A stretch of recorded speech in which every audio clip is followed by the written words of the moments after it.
मित्रों, न्याय टीवी के स्पेशल एपिसोड क्राइम जस्टिस में मैं योगेश शर्मा और आप देख रहे हैं जुर्म की एक नई कहानी। हम आपको बताना चाहेंगे।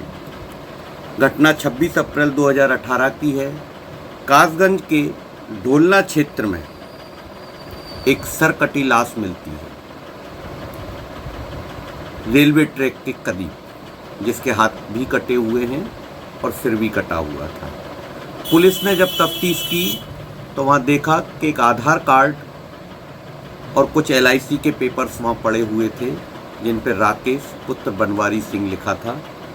जब उस पर जांच की गई तो पता चला बनवारी सिंह जो उसके पिता थे राकेश के, उन्होंने ये शिनाख्त की कि ये मेरा पुत्र है और ये कई समय से घर से गायब है। पिता ने और परिवारीजनों ने राकेश के ससुराली जनों पर एटा के मरहरा थाने में हत्या का एक मुकदमा दर्ज करा दिया। बात यहीं ख़त्म हो जाती, तब भी कुछ नहीं था। लेकिन इसमें एक टर्न आया। उसी गांव के कुछ लोगों ने ये बोला कि ये राकेश नहीं है, ये राजेंद्र उर्फ कलुआ है। जिन्होंने ये शिनाख्त की वह राजेंद्र और कलुआ के परिवारीजन थे। अब पुलिस के सामने ये समस्या खड़ी हो गई कि वो उसे राजेंद्र माने या राकेश माने। तब पुलिस ने उसका DNA टेस्ट कराना उचित समझा। DNA की रिपोर्ट में यह साबित हुआ कि जो सब मिला था उसका DNA राजेंद्र उर्फ कलुआ के परिवारीजनों से मेच खाता था।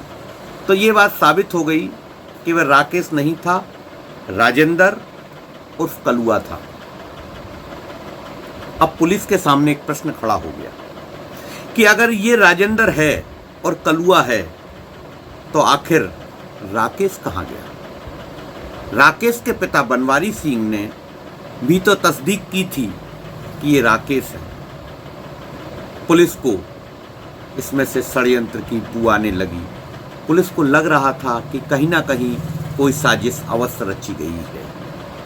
उन्होंने बनवारी को लेके जब कड़ी पूछताछ की तो उसमें पता चला कि राकेश अपनी पत्नी रत्नेश और 2 बच्चों के साथ में नोएडा के पंच विहार इलाके में रहा करता था। अब हम आते हैं राकेश की तरफ। पुलिस ने अपनी पड़ताल को जारी रखा। राकेश को सर्विलांस की मदद से नज़र रखी गई उस पर, और पुलिस ने राकेश को जब वो अपनी प्रेमिका से मिलने के लिए जा रहा था वहाँ से उसे गिरफ्तार कर लिया गया। राकेश पे जब पुलिस ने अपने हिसाब से पूछताछ की तो वह टूट गया। और इसमें जो चौंकाने वाले तथ्य आए उसे सुनकर मित्रों आपका दिल कांप जाएगा, आपके रोंगटे खड़े हो जाएंगे। अब हम आपको बताते हैं कि कहां से जुर्म की दास्तान शुरू होती है। राकेश एक लड़की जिसका नाम रूबी था, जो आगरा के ताज सुरक्षा में पुलिस में सिपाही के पद पर कार्यरत है, उससे बेइंतहा मोहब्बत करता था। वह लड़की उसके गांव की ही उसकी चचेरी बहन लगती थी। उससे शादी नहीं हो सकती थी, ये वो जानता था। उसने अपने परिवारीजनों से इस मामले में बात भी करनी चाहिए तो उन्होंने मना कर दिया कि ये संभव नहीं है। रूबी से उसके संबंध थे, अंतरंग संबंध थे। परिवार के कहने पर राकेश ने रत्नेश नाम की लड़की से शादी करना स्वीकार कर लिया। समय बीता, लेकिन जो मोहब्बत रूबी से थी, वो मोहब्बत, वो प्यार का जुनून, वो पागलपन उसके सिर चढ़कर बोल रहा था। 2 बच्चे होने के बाद भी, शादी के 3-3.5 साल बाद भी उसके सिर से उसका भूत नहीं उतरा था। अक्सर उसका इस बात को लेकर और भी बहुत सी बातों को लेकर अपनी पत्नी से झगड़ा होता था। तब राकेश ने एक दिन एक योजना बनाई और अपनी पत्नी रत्नेश, बेटी अवनी जिसकी उम्र 3 वर्ष थी, और बेटा अर्पित जो 1.5 वर्ष का था, एक लोहे की रॉड से मारकर और निर्मम हत्या कर दी। उसका दिल बिल्कुल नहीं पसीजा कि जिन बच्चों को उसने जन्म दिया, उन बच्चों को वो कैसे मार रहा है। वह यही नहीं रुका, उसके बाद उसने जिस मकान में वो रहता था, उसमें अपनी पत्नी और दोनों बच्चों को दफना के उस पर ऊपर से सीमेंट का प्लास्टर करा दिया था। उसके बाद में वो वहाँ से, उसके दिमाग में एक साजिश उसने रची। वो अपनी पत्नी और बच्चों को ढूंढता हुआ और अपनी ससुराल पहुँच गया। ससुराल पहुँचने के बाद में उसने वहाँ बताया कि मेरी बच्ची, मेरी पत्नी और बच्चों कहीं चले गए हैं या अपहरण हो गया है। और उसने इसके बाबत उसने वहाँ थाने में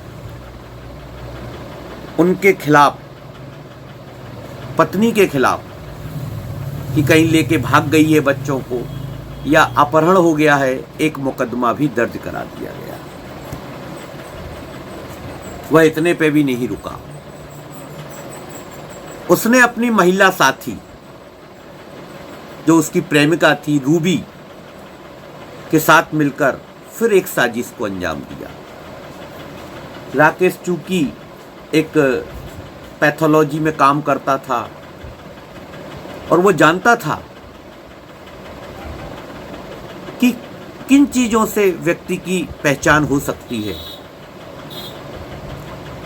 दोनों ने मिलकर एक योजना बनाई और राजेंद्र उर्फ कलुआ नाम के व्यक्ति को, जो कि पहले राकेश का मित्र रह चुका था और उसकी ससुराल के पास गई था, वो उसको शराब पिलाने के बहाने वो लाया और लाके उसकी रास्ते में दोनों ने मिलकर गड़ासे से निर्मम हत्या कर दी।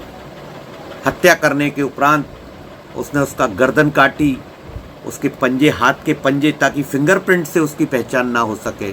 वो दोनों चीज़ों को उसने जला दिया और उसके बॉडी को अपने कपड़े पहनाए, अपनी टी-शर्ट पहनाई और अपना आधार कार्ड और कुछ LIC के पेपर्स वहाँ पटक दिए, ताकि लोग ये जान लें या पुलिस ये देख ले कि भाई ये राकेश यहाँ मर चुका है। मतलब अपनी ही हत्या की साजिश उसने दूसरे की हत्या करके रच दी। इस तरीके से 4 लोगों को मौत के घाट उतार दिया गया। ये सब बातें जब पुलिस ने कड़ाई से पूछताछ की तो उसने सब बातों को उगल दिया। इसके बाद वो यहाँ से दिल्ली के मछरौली जगह है, वहाँ चला गया और मेहनत मजदूरी करने लगा। अपनी नाक की प्लास्टिक सर्जरी भी करा ली और नई ID बनवा ली उसने, और किसी दूसरे नाम से वहाँ रहने लगा और अपनी प्रेमिका से भी मिला करता था।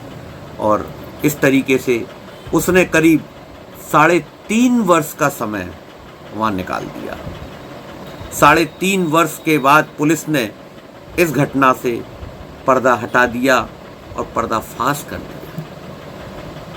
मित्रों, पुलिस ने उसके पिता बनवारी, उसकी माँ, उसके भाई प्रवेश, उस महिला रूबी और इनको 6 लोगों के खिलाफ हत्या का मुकदमा और साजिश का मुकदमा दर्ज किया गया।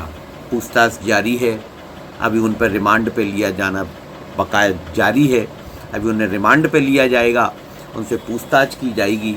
लेकिन एक बात समझ में नहीं आती है, आखिर लोग इस तरह पागल कैसे हो जाते हैं। उन बच्चों का उन निर्दोष बच्चों का, उन मासूम बच्चों का, उस पत्नी का क्या दोष था जो अपने लोगों को, अपने परिजनों को छोड़कर उस घर में आ गई और उस व्यक्ति को अपना माना। क्या एक प्यार की खातिर इन तीनों को की हत्या करना और ठिकाने लगाना कितना जघन्य अपराध है।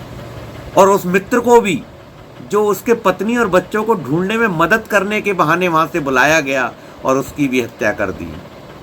उस व्यक्ति को, राकेश को, अब पछतावा है क्योंकि वो गिरफ्तार हो चुका है। गिरफ्तार होने के बाद पछतावे के अलावा और क्या रह जाता है। कहते हैं कि अब पछताए होत का, जब चिड़िया चुग गई खेत। तो मित्रों, आज हमने जो आपको घटना सुनाई है, अगर ऐसा किसी के जीवन में हो तो वो ये सबक ज़रूर ले कि उसे इस तरीके का काम नहीं करना चाहिए, अन्यथा परिणाम बुरा होता है। कहते हैं कानून के हाथ लंबे होते हैं, और वास्तव में यहाँ ये देखा गया कि कानून के हाथ लंबे ही निकले हैं। मैं न्याय टीवी के लिए स्पेशल एपिसोड क्राइम जस्टिस से आपका योगेश शर्मा।